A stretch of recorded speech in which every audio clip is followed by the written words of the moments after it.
저는 연세구대의 치과 보철과 정주혁 원장이라고 합니다. 과잉진료라고 하는 부분이 이제 환자분들 입장에서는 굉장히 민감한 부분이죠.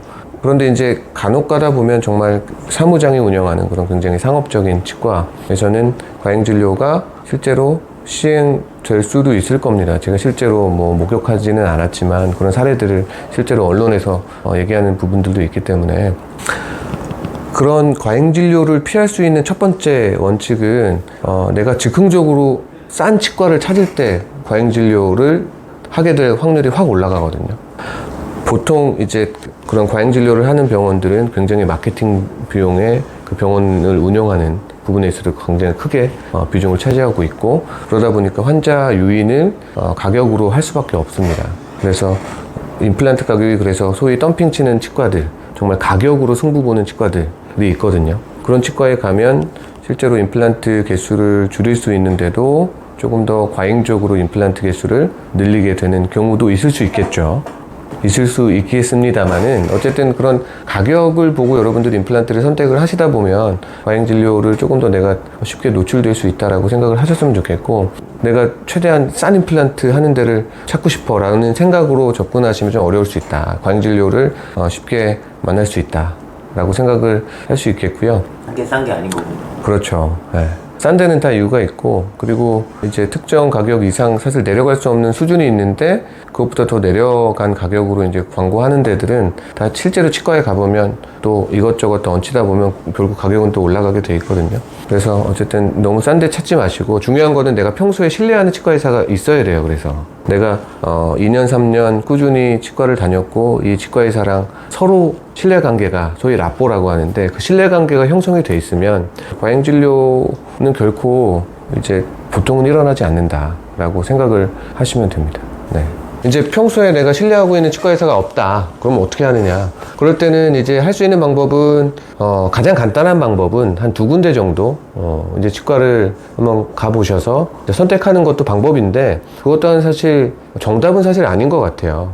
이게 2군데 선택하는 기준도 사실 환자분이 선택을 해야 되는 거고, 결국에는 그럼 반대로 가격이 비싼 병원을 찾아야 되느냐? 사실 그것도 아니거든요. 굉장히 그 합리적인 그 가격과 이 치료의 적절성을 사실 평가하기는 환자분 입장에서는 너무 어려워요. 전문가가 봤을 때는 어떤 병원이 어느 정도 수준이고 이 가격이 어떤 재료를 썼을 때 어느 정도 가격을 형성하는 게 좋고, 그리고 치료 계획을 잡는 게 어느 정도 적절한지는 사실 환자분들이 그런 것들을 평가하기는 어렵거든요. 그래서 평상시에 이제 소위 전문의라든지 국가가 인정하고 있는 그런 자격증을 가지고 있는 병원, 또는 보통 동네 의원급 병원들도 굉장히 그 신뢰관계를 많이 형성하고 단골 환자분들이 많은 병원들이 있거든요.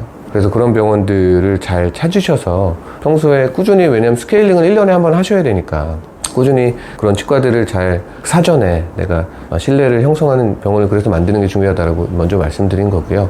내가 급하게 치료를 정말 해야 되는데 내가 다니던, 내가 신뢰하는 의사 선생님이, 치과 선생님이 임플란트 안 하는 병원도 있거든요. 그러면 새로 임플란트를 하는 병원을 찾아야 되는데, 그때는 어려울 때는 이제 가장 많이들 하시는 게 이제 지인들한테 물어보는 방법, 그리고 검색하셔서 이제 몇 군데 치과를 찾는 과정들이 있을 수 있겠는데, 이제 한 군데 가격 보고 이제 가시는 거는 아까 말씀드린 대로 굉장히 위험한 방법이다. 그렇다면 그 홈페이지에 나와 있는 여러 가지 정보들, 그리고 치과에 내원하셔서 내가 얼만큼 오랫동안 이 병원을 다닐 수 있는지에 대한 것도 평가를 하셔야 되고, 그리고 접근성도 어느 정도 중요합니다. 내가 얼만큼 쉽게 올 수 있느냐도 중요한 것 같고.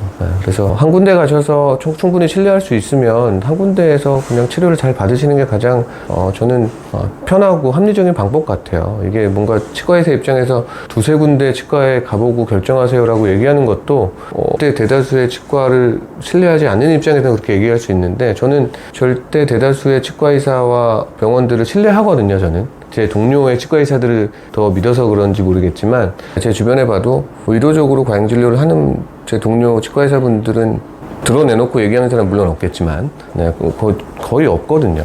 그러니까 아주 극소수의 정말 상업적인 치과에서는 예를 들어서 사무장이 운영하는 병원이라든지 정말 정상적이지 않은 구조의 치과에서는 그런 과잉진료가 시행될 수 있으나 여러분 주변에 있는 일반적인 치과 거의 대부분은 사실 과잉진료를 받는다라고 저는 생각을 해요. 그런데 이제 그런 과잉진료가 이슈화되고 문제가 됐을 때는 환자분들이 그런 부분들을 더 크게 생각하시고 그게 언론이나 여러 가지에 노출됐을 때 그 부분이 어떻게 보면 굉장히 크게 받아들일 수 있기 때문에 그래서 그런 부분들이 마치 치과의 한 절반은 과잉진료 하는 것처럼 여러분들이 생각하실 수 있는데 절대 그렇지 않으니까 여러분들이 그런 부분에 있어서는 안심을 하셨으면 좋겠어요. 그 부분을 먼저 말씀드리고 싶고 절대 대다수는 과잉진료를 하지 않는다라는 말씀을 드리고 싶고요.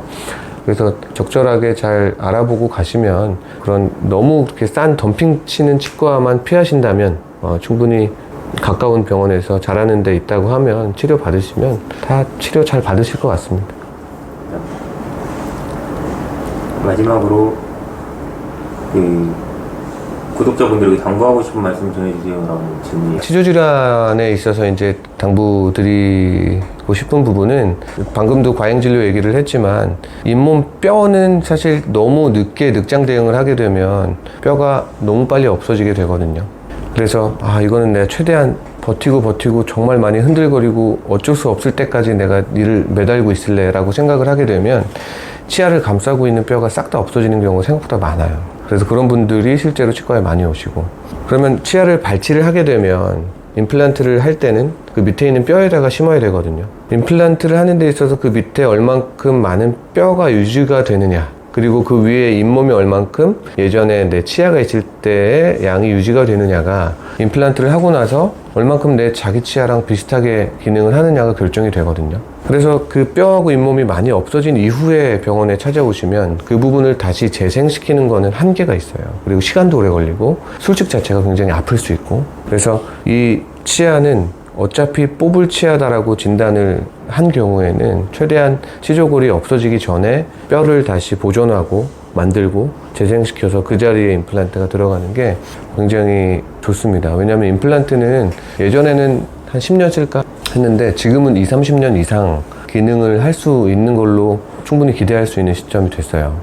그래서 기대 수명이 20, 30년 이상이라면 내 치아를 뽑고 임플란트 했으면 보통은 40, 50대에 많이 하시거든요. 거의 평생 동안 쓸 수 있는 제2의 자기 치아다라고 생각을 하실 수 있기 때문에 임플란트 하는 데 있어서 너무 거부감이 없었으면 좋겠고요. 충분히 임플란트가 많이 아프지 않게 편하게 할 수 있는 수식들이 이제는 많기 때문에 이제 치주질환으로 고생하시는 분들은 적절하게 이제 뽑아야 되는 시점이 된다라고 하면 빨리 뼈를 보존하는 차원으로 생각을 바꾸셨으면 좋겠어요.